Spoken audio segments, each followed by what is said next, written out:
After playing Metal Gear Solid 5, I find myself saying the exact same thing to myself whenever I'm playing any other stealth-based game. Huh, okay then, well, Metal Gear 5 would have let me do that. Put simply, this game has ruined other stealth-based games for me. It does it that well.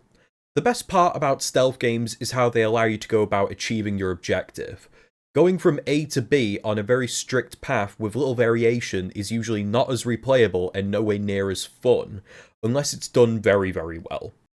Stealth games need to allow the player any means they choose to go about eliminating their target or securing their objective, whether that be via a stealthy infiltration or running through the front door guns blazing. Usually, because I'm an impatient person, I choose the latter. Quite often. But with Metal Gear 5, it felt different. I initially really wanted to play it stealth, as I felt like that was the way it should have been experienced, and by going in loud and shooting on sight, I'd lose something valuable to the experience of Metal Gear Solid 5. At points throughout my playtime, I found myself completely restarting missions if I was spotted once, feeling an almost addictive need to get perfect stealth, which is why I found the addition of the stealth-only replay missions in Chapter 2 so funny, because I already played most of the game like that. The Phantom Pain excels in terms of gameplay, offering the player almost unlimited creative freedom. You could go about almost every mission in any way you wanted. Need to steal a truck from an armed convoy? Plant explosives across the street, take out the first car, that creates a blockade, and then Fulton the truck away. Or just shoot the driver with a sniper rifle, sneak up and drive the truck away. Need to assassinate a weapons inspector?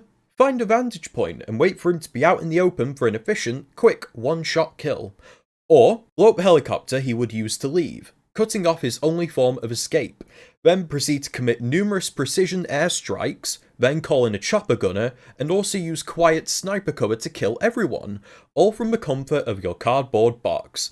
The funniest part being, the stealth-only missions allow you to do this, as they won't count as failures, as you technically haven't been discovered. Loophole. Look, it's remarkably difficult to find anything to critique about the Phantom Pain's gameplay. It's genuinely near flawless and has only gotten better with time, as no game since has been able to replicate it or come close to how fluid it is. Especially when you realise that next year, this game will be 10 years old. If you told someone unfamiliar with this game that it was released this year, they'd probably believe you. Unfortunately, the worlds do feel fairly empty, aside from the odd outpost and larger bases. While these are really well designed, the rest of the world just feels too big and empty, and the way to start missions in these open worlds can only be done through one of the most irritating design choices for mission selection. To start most main missions, you have to be in your chopper, so you summon your chopper and wait for it to arrive.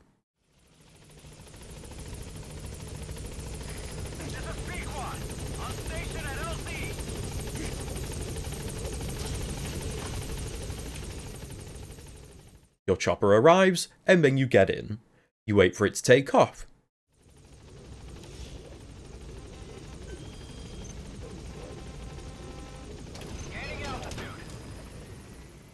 You take off and wait some more for it to clear the area.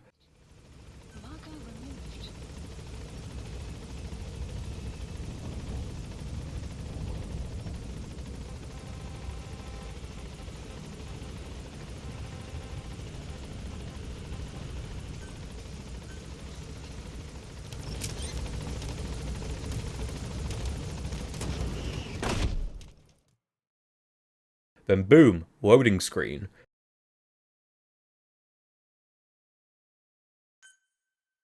After this, you load into the right place to start the next mission. Doing this process over 60 times can become remarkably irritating. I am genuinely curious as to how slow this process actually was on older generation consoles, the saving grace for my playthrough being the faster loader times on the Series X, making this process slightly more bearable. All in all, the game's Chapter 1 section was enjoyable and very fun, and I found the gameplay loop addicting enough to compensate for the lack of an interesting story. More on that part later. Chapter 2, however, is where I feel like the game goes slightly off the rails. It's where the behind-the-scenes production issues between Konami and Kojima are laid bare as they now begin to peddle missions back to you, but with either a higher difficulty or a stealth-only condition, as I mentioned before. I actually didn't notice that these were the same missions I'd already played up until I got to Chapter 41, Eliminate Quiet. I then realised what was happening. I didn't necessarily wish to play all these missions again, so I googled it and saw that I didn't have to play all these missions again to actually progress, something the game does not make clear for some reason. The 5 missions of picking up kids from random areas of Afghanistan and Africa felt like more unnecessary padding, mostly because they weren't even challenging, which is what I was expecting, just laborious. You find them in a location that you've already been to before, you pick them up, full-ton them out, and then repeat this process 4 more times. At this point, it really felt like the game was buying itself time before it ended. I should also mention that these side ops, for some reason they have essential missions as side ops. I don't really get why they did that. They could have just thrown them in the main missions section as that, you know, if it's important and it's the only way you can progress, I don't get why it's in a side op. That doesn't really make a lot of sense to me, but hey ho. Look, all games have a bit of padding. There's nothing wrong with it. But it can get a bit too much. I feel like the repeat missions, the essential side ops, and all the other side ops that you'll need to do between these missions in order to get to the next part of the story were only included in Chapter 2 to buff its size up to try and compete with Chapter 1, as without it, it is simply a small epilogue, which I would have preferred to what we got. In the case of the base building mechanic, I actually didn't mind that at all. In fact, I quite enjoyed meticulously managing my staff in order to unlock better equipment to research and then use in the field. It's a mechanic that made what happened later in the story all the more painful.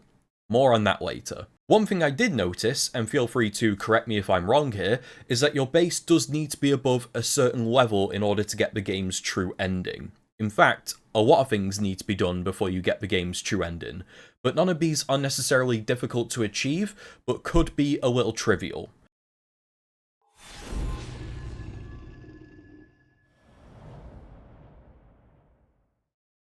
The story. Oh boy. When it comes to reviewing the story of Metal Gear Solid 5, I'm coming at it from the standpoint of someone who has a relatively okay grasp on the convoluted and rather crazy lore of the Metal Gear franchise. That being said, God help you if you're playing this game without prior knowledge of the series. The story is weird. Don't get me wrong, I will certainly not dock points for that. It's nothing new with the Metal Gear franchise. We've always had rather odd stories as a baseline, and these stories eventually became iconic in their own right. However, with Metal Gear Solid 5, I genuinely can't tell if it's supposed to be taking itself this seriously, and at other points, it almost feels like parody. Maybe that's the point? Especially with the hypersexualization of characters like Quiet, with the cutscene camera absolutely laser-focused on one of 2 of her areas. I'll let you figure that one out yourselves. However, there are moments of genuine brevity, especially in Mission 43, Shining Lights Even in Death, where you enter the Mother Base's quarantine zone after a second outbreak of a vocal cord parasite. This time, it only affects those speaking the English language. In order to stop the parasite-ravaged staff from escaping, you are left with no choice but to massacre everyone in containment. It is a hard-hitting, difficult moment, as you have spent most of your 50+ hours of playtime managing your base's staff and building a reputation with them. They look up to and revere Venom Snake, and his, and my own, genuine anguish at the loss of his men in such a way is abundantly clear and carries an emotional weight that is handled remarkably. But on the flip side, the majority of the staff at Mother Base, at least in my playthrough, were also kidnapped by Venom Snake personally, and then reconditioned to fight and die for him. So it almost felt like those who died to a vocal cord parasite swapped one mind-controlling parasite for another. I also didn't mind the cassette tape system. Don't get me wrong, most of the plot is in there, so it doesn't exactly do wonders for the overall pacing. However, the majority of these tapes are carried by some fantastic voice acting performances. To put it simply, I could listen to Troy Baker, Robin Atkin Downes and Kiefer Sutherland, who play Ocelot, Kaz, and Venom Snake respectively, reading aloud a phone book. Now, I will talk about the game's ending. If you've never played the game and do not want it spoiled, here is your chance to quit out before I say it. You are not Big Boss. You are a random medic who happened to be in the same chopper as the real Big Boss when the explosion hidden in Paz went off at the end of Metal Gear Solid 5 Ground Zeroes.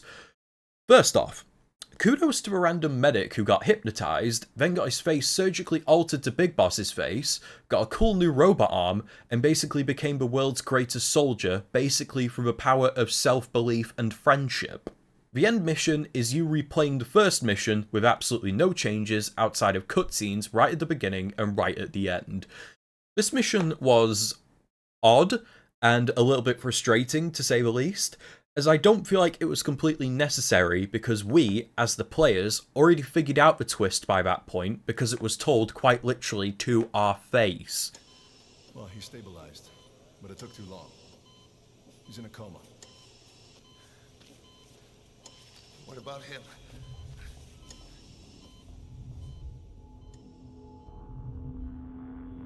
He, took some shrapnel to the head. So replaying the entire mission felt, again, like even more padding. While I thought the twist itself was a bit naff, I did enjoy Venom Snake accepting it right at the end.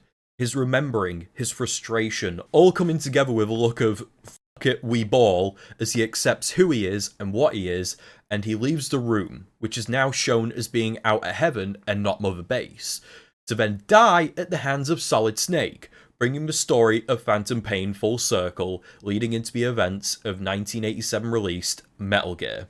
I'm getting into the lore of Metal Gear a bit there, I'm dipping my toe in. I am so sorry again if you are unfamiliar. That whole 30 seconds must have sounded really confusing. I also found out as I write this review that there is footage of unfinished cutscenes that would have wrapped up the story of Eli and his child soldiers much better than how it went down in the original release of the game. This was cancelled and subsequently released on YouTube as unfinished cutscenes. I'm just mentioning this as it ties into my final point. As I've alluded to much in this review, the game doesn't feel finished at all. It felt like there was more to come, but for one reason or another, that never happened. And the only people that truly know what went down are those at Konami and Kojima himself. We have never had a definitive answer from either, and likely never will, due to the absolute disaster that was Kojima's firing from Konami. It's perhaps one of the most controversial and messy divorces a creator and company has ever had. It's part of gaming history now, and the confirmed results were the cancellation of Kojima's Silent Hill game and the removal of its demo, PT, from PlayStation stores. That's a whole different video. I'm just mentioning that as it's a very much confirmed result of their divorce. It's an assumption, but I wouldn't be surprised if the Phantom Pain's creative process was also hindered somehow by the souring of their relationship. The only real evidence we have of this is the fact that historically, Kojima is an excellent writer. I mean, yeah, sure, he gets away with absolute murder sometimes, but it's got a charm to it that you just can't help but love. I'm currently playing Death Stranding, another rather polarizing title of Kojima's, being his first project released under his own company with the backing of PlayStation. It, like the titles that came before, is innovative and a little bit weird. But that being said, I am fully locked in, and I cannot wait to write my review for it. But back to the topic at hand. Throwing out theories on who is at fault feels a little redundant. People who know way more than me have already been doing that for almost a decade now. It does not change the end result that the Phantom Pain, equipped with some of the most creative and enjoyable stealth gameplay and mechanics ever released, is marred by a poor story. Though it has moments that have now become iconic, for either being a meme or being a rare moment of brevity and emotion, it is filled with inconsistencies, plot holes, and overall major pacing issues. That being said, should you play Metal Gear Solid 5? Absolutely. I would heavily recommend it. For a game that came out in 2015, it has aged like a fine wine. The story is a bit naff. Yes, that is true. It's one of the weaker stories of the franchise, if I'm being abundantly honest. But the gameplay is second to none. It is fantastic, and I do not think we will see anything that even comes close to replicating it for quite some time. Unless you count Metal Gear Survive, which no one should, because it is a garbage game and you should not play it. And that is the end of this review. Thank you all very much for watching. If it hasn't become noticeable already, I'm dipping into more, not professional, I don't want to say professional because it sounds a bit wanky, but more different content in terms of reviews. So I hope you do like these reviews. I know that the Alan Wake 2 review did very well, but I'm pretty sure it caught the algorithm's eye. So there's that. But I hope you enjoyed this review. If you disagree with any of my points, look, I am more than open to conversation about this game, absolutely, because I could talk about it for ages. Let me know in the comments below. Be nice. Please. And yeah, that's about it. Thank you all very much for watching, and I shall see you in the next video, which I don't know what I'll be reviewing next. Whatever I complete next, really. The Baldur's Gate 3 review, I am still writing, because there is a lot, way more to talk about, and I want to make sure that that one's done justice. And that's it. Thank you all very much for watching, and I shall see you in the next video. Bye now.